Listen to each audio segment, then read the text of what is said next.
All right, everybody, welcome to the November Tradition Meets Innovation call. For those who do not know me, my name is Angie. I'm the Product Training and Development Manager here at Remon. I always love these calls and just reading the couple minutes that we have in the waiting room where everyone's introducing themselves, saying where they're from. I saw Tim Hare's on the call. We have Tara Truax, Natalie Bacon, all these great names, all these different places. I even saw someone from Hong Kong. So such an honor to teach y'all a little bit more about the Remon product philosophy from, of course, that more scientific standpoint. So for those of you who are not familiar with our Tradition Meets Innovation calls, these happen on the third Wednesday of each month when we're not doing Product University. And so we had one last month. We are also going to have one next month. And then Product University is going to start again at the beginning of the year. So look out for more information on that. But today's topic is so important. And it's something that even I didn't fully understand how important it was until I really began to understand it and even, of course, discuss it with HQ members. So without further ado, I'm going to share my screen and I hope you enjoy and learn something new.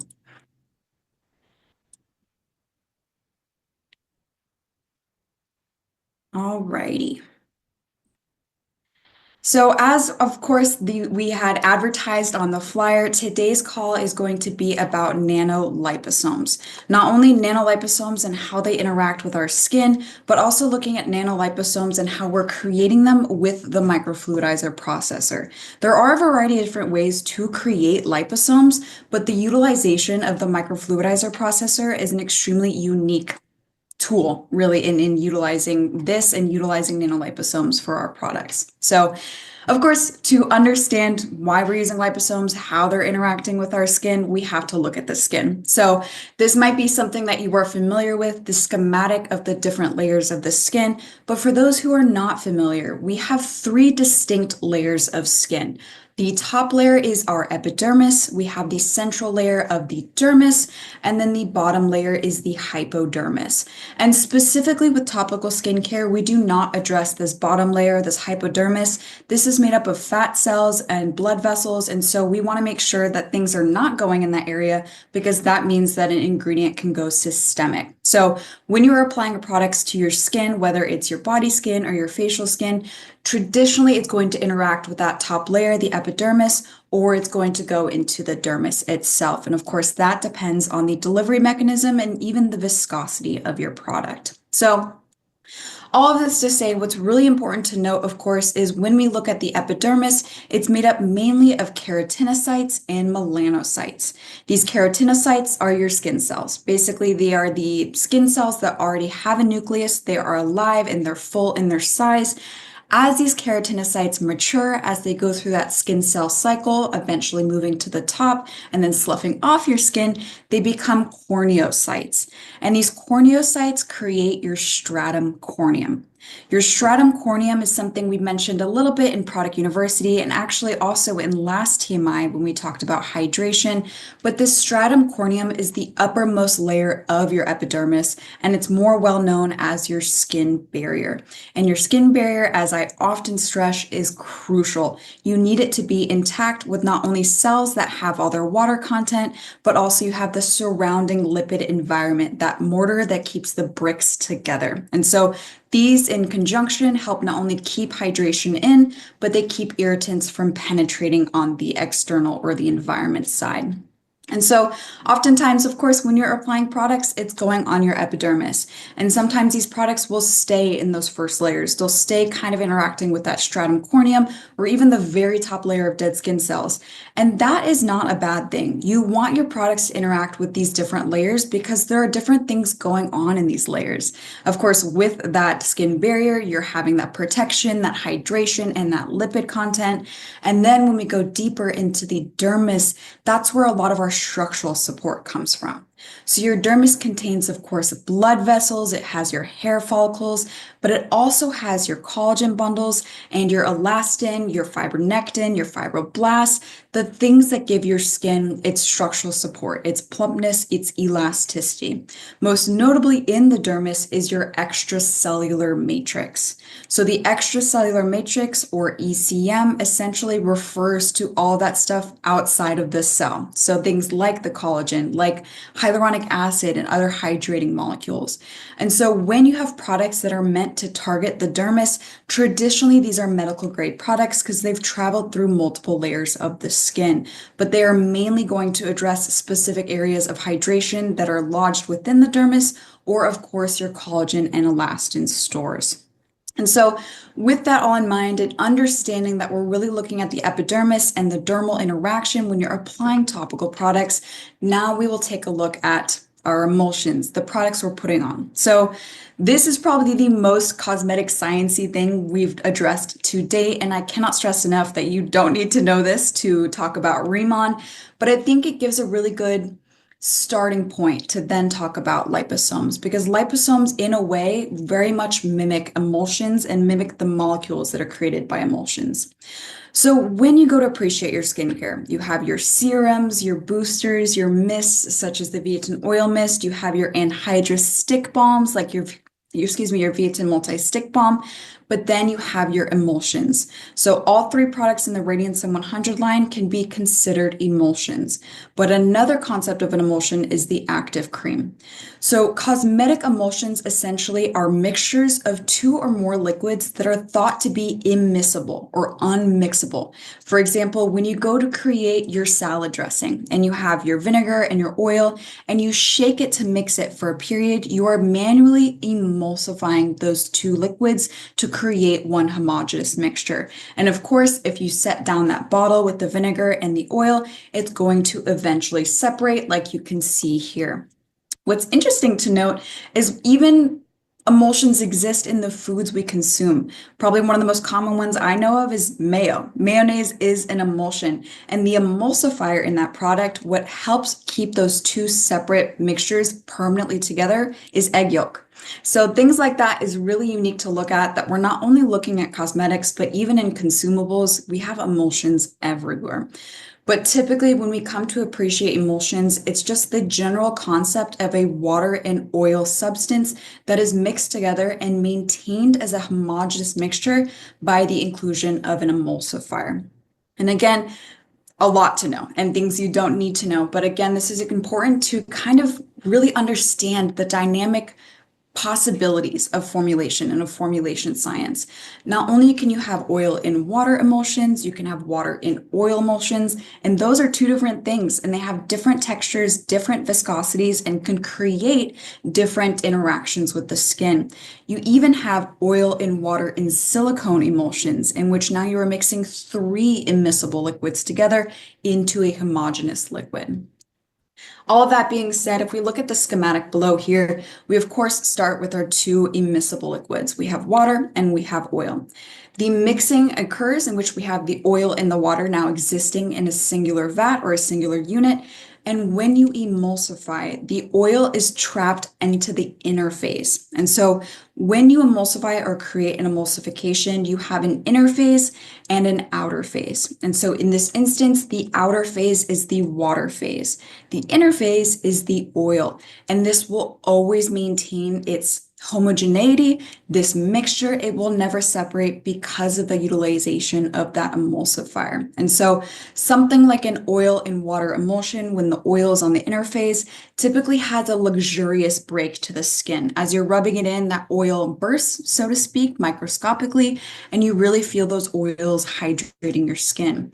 On the alternate, if you have a water in oil lotion, oftentimes those can feel extremely hydrating. As you're rubbing it into your skin, you're breaking that inner phase, which in this instance is water. And so you really get that quick burst of water hydration, so to speak. But all of that being said, there are so many different possibilities of creating different mixtures, especially even considering the difference in concentration of these liquids. If you have a larger water load and a smaller oil load, vice versa, that can also affect the viscosity of a product. So we could go on forever talking about the possibilities of creating emulsions, but what's important to note is that when you create emulsions, there are microscopic droplets as seen here. This is called a micelle.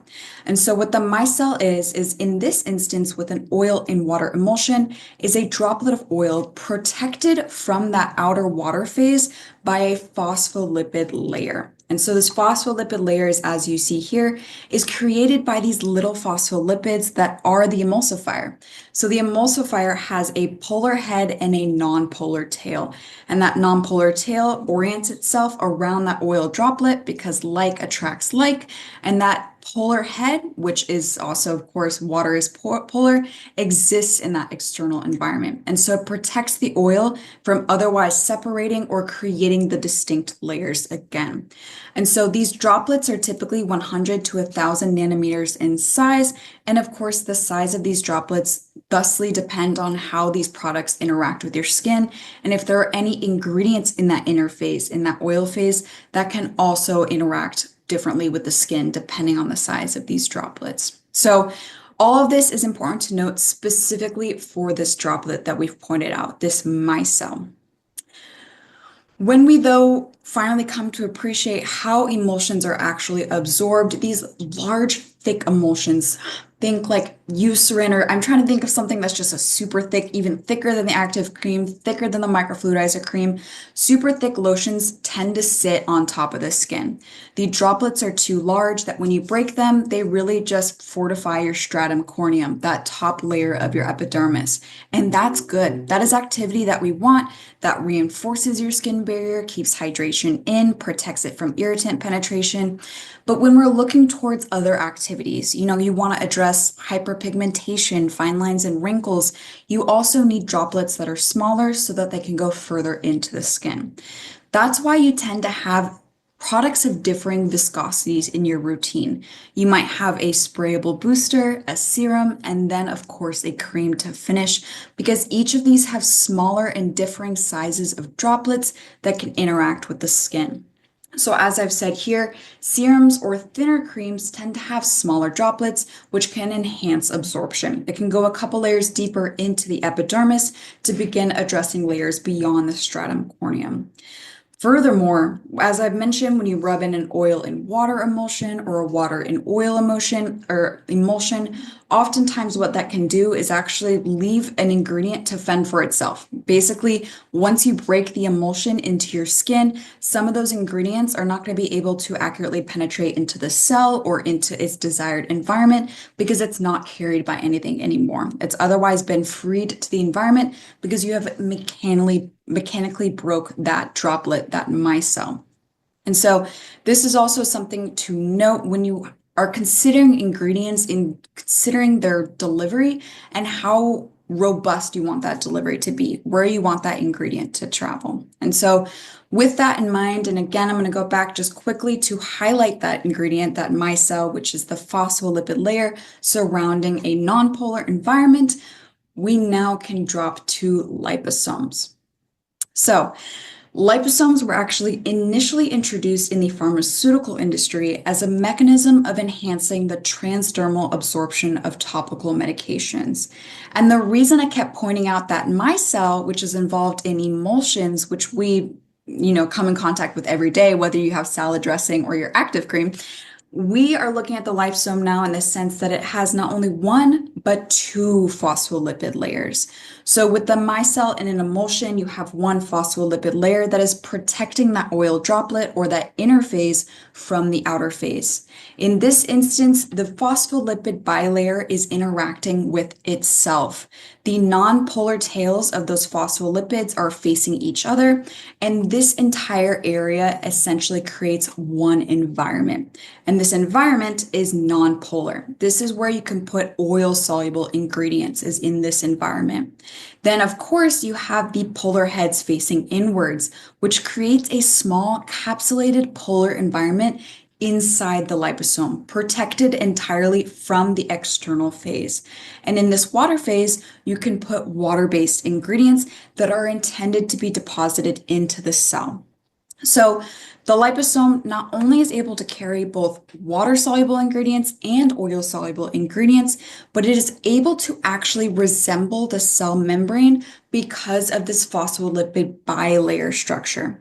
When you go to the emulsion, when you just have a singular layer of phospholipids, you are restricted to what ingredients are on your interface. It has to match the polarity of your interface. So if you have an oil on the interface, you can only deposit oil-soluble ingredients.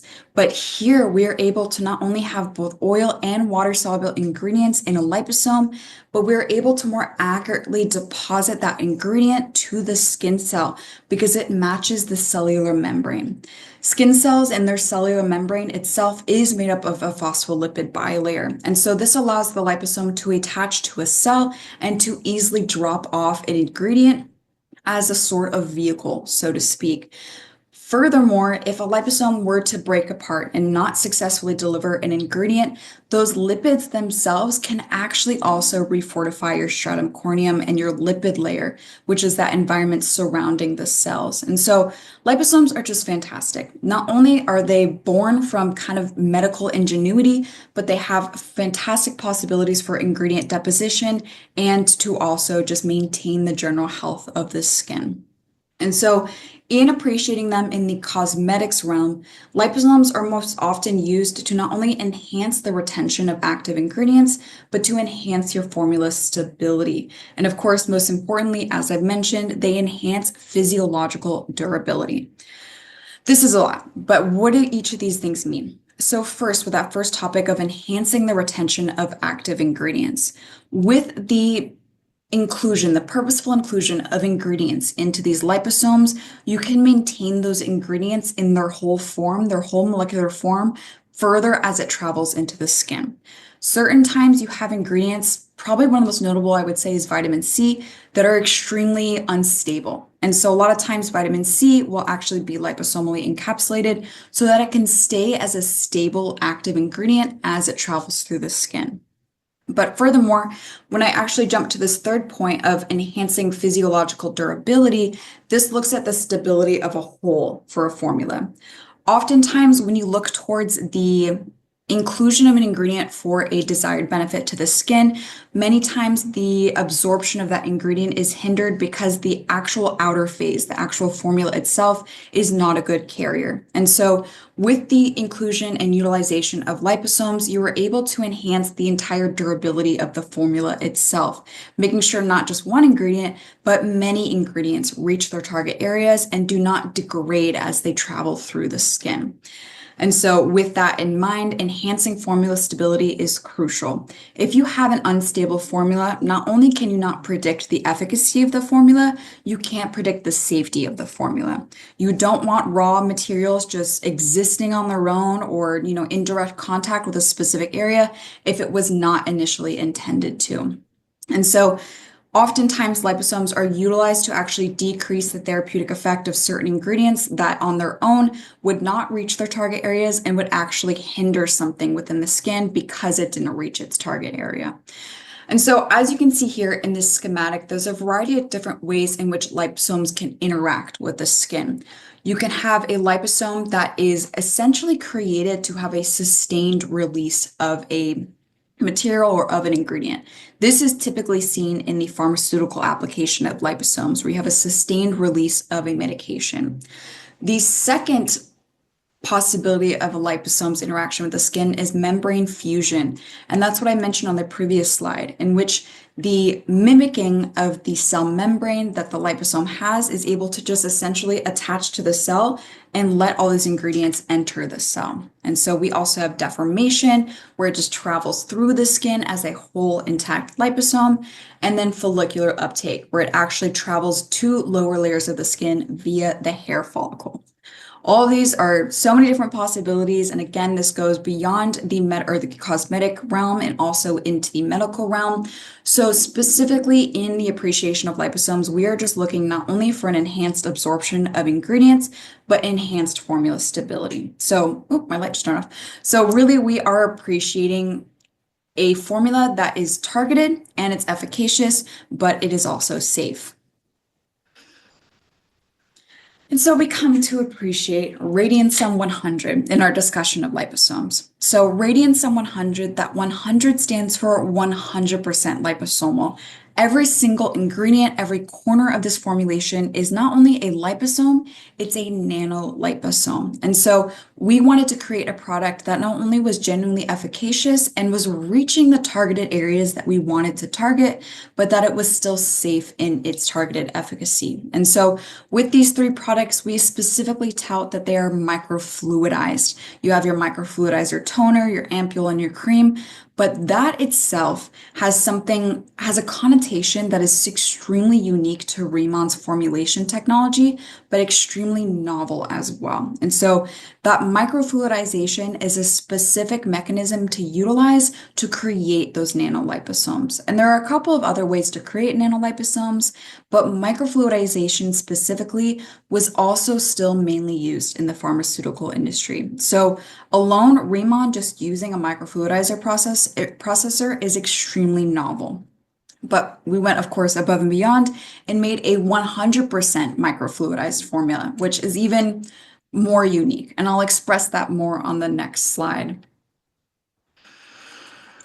All right, more in-depth science for y'all, and I'm actually going to turn the light on really quick. Ooh.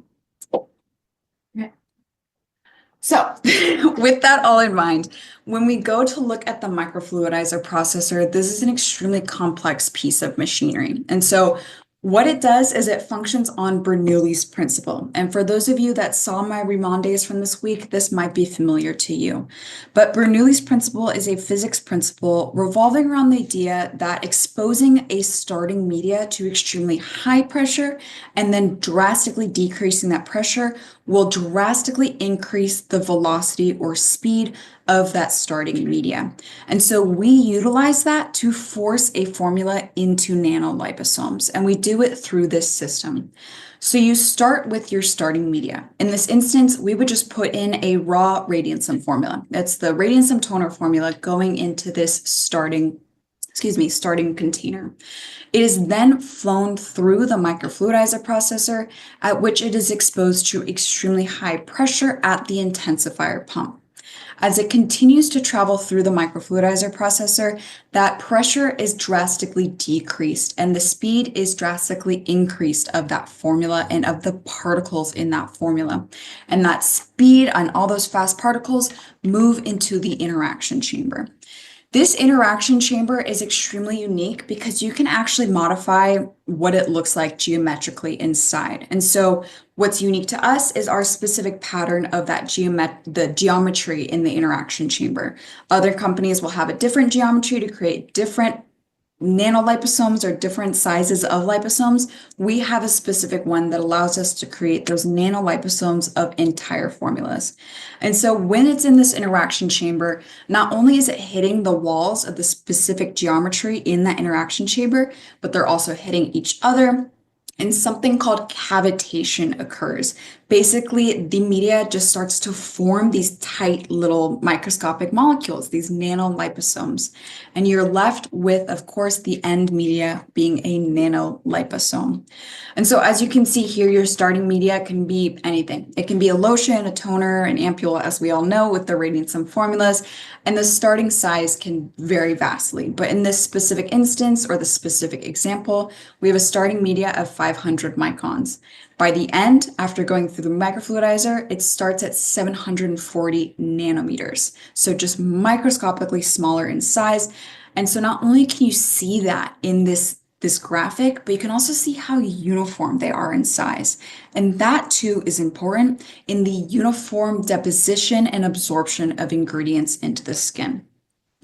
All of this being said, such technology and utilization of this for entire formulas is extremely costly, very time consuming, and difficult for large formulas. The utilization of the microfluidizer processor is still utilized mainly on an ingredient by ingredient basis. For a cosmetic company to have a microfluidized product, it typically is in the formula at an ingredient or two. Maybe 5 to 10% of it is microfluidized.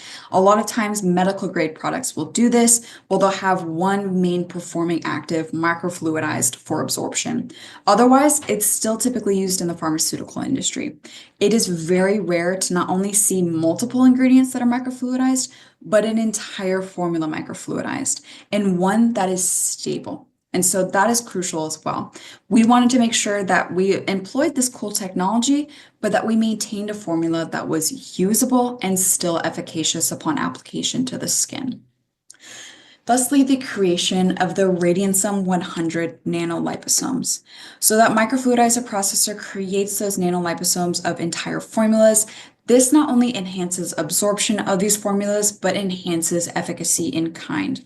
What I mean that, or by that, excuse me, is, for example, say you wanted to address hyperpigmentation. And if you'll remember, the melanocytes are the cell types that create melanin or pigment, and they sit at the bottom layer of your epidermis just before you begin to travel into the dermis. And when you're wanting to address something with hyperpigmentation, you're either addressing the melanogenesis pathway, that creation of melanin, or you're addressing melanin deposits. And so something like a nanoliposome can help you bring an ingredient to those areas in the skin to have the genuine efficacy. And so that's something that's just astronomical in terms of performance while still maintaining an otherwise stable formula. And so, as I've mentioned, the geometry of the interaction chamber can differ depending on who's using the microfluidizer processor. And so we have this very simplified schematic of what goes down when we put in a Radiansum product into that microfluidizer. They begin running through that specific geometry, they're interacting with the walls and with each other, and they're forcing themselves into not only smaller microscopic molecules, but molecules of even size as well. And so as you can see, once they are finished running through that processor, it creates molecules that are 1/350th the thickness of a human hair. It is that small. It is imperceptible to the naked eye, but so crucial and very perceptible to the efficacy you see on your skin. And so I was talking to one of my mentors who himself is actually a product developer, has been in the industry for a very, very long time. And he often interfaces with a variety of different manufacturers. And when he brought up the concept of microfluidization to one of his longtime manufacturing partners, that partner was extremely impressed that we employed it, not only for the entirety of a product, but at a relatively affordable price. Something like this typically could go 200s, 300s for one product alone. But we, of course, are looking for efficacious, safety, and attainable luxury. And so with the Radiansum 100 line, you get this proprietary technology at a budget that many people can appreciate. And so I finish with this note, and it's a question I get all the time, and it's a valid question. If nanoliposomes are so important and they're so unique to absorption and to delivery, why isn't the Dermatology EX line 100% liposomal? There are a variety of different reasons as to why, but I want to stress that despite the fact that it's not 100% liposomal, no line is more or less efficacious than the other. Both the lines are efficacious for different reasons, for different skin types, and so each person will find a home with one of the lines that is guaranteed. But when we look towards the question of why aren't there liposomes in the Dermatology EX line, the first is texture and application as the reason. The decision to use a liposome in your formula can not only impact the texture, but the absorption rate of a product. With the Dermatology EX products, the booster, the serum, and the active cream, all three products are extremely high in that byungpul leaf extract. If you can remember, the booster is 88% byungpul leaf extract, the serum 81%, and the active cream 57%. We want these to be water rich and to be quickly absorbing. If we included those liposomes, the formulas would have to be more oil rich to maintain the stability of those liposomes. That inherently would actually cost the Dermatology EX line its quick absorbing and water rich light texture that it currently has. Furthermore, the actual ingredients in the products, in the Dermatology EX products, don't really need the liposomes for absorption. Most of the time, the water-rich ingredients in the water-rich environment have water as a carrier, and that suffices to bring these ingredients towards the areas that matter.